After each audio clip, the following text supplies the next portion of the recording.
to go shake it for me. 5 minutes to 12, and we've been sitting here chatting with Madonna and all natural therapies for autism and Aspergers. Yeah.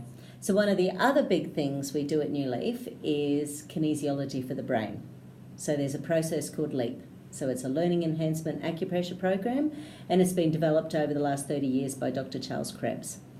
Oh, interesting. Yes, I love Chucky. So he's, I say that lovingly, he's about 75, 77 now, but he had brain damage going back in the 80s. He was a doctor of several things, taught anatomy, physiology at Harvard, all sorts of bits. He's an amazing guy.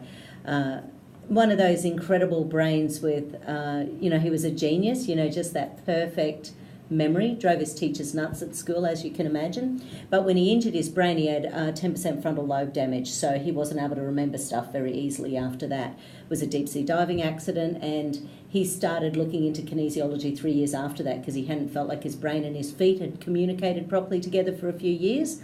Had 2 hours of kinesiology by Dr. Bruce Dew, and for the first time in 3 years felt like his feet and brain were talking to each other. Oh. So he wanted to know what it was. Being a doctor and a scientist, that drove him nuts. He thought, right, what the heck is this?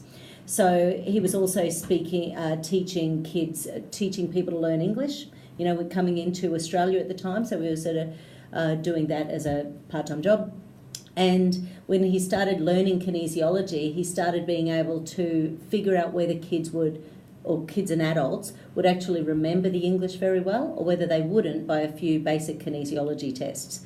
So, and once again, his brain thought, well, what the heck is that? And why the heck is that? So he looked into it for several years and was doing scans and all sorts of things on the brain. And so basically from that, it's developed into this process that he's been teaching worldwide for 20 years. Wow. So he's an incredible guy. So that's the process that I sort of use. And what it ends up doing is starts from the things that cause the biggest amount of inflammation first.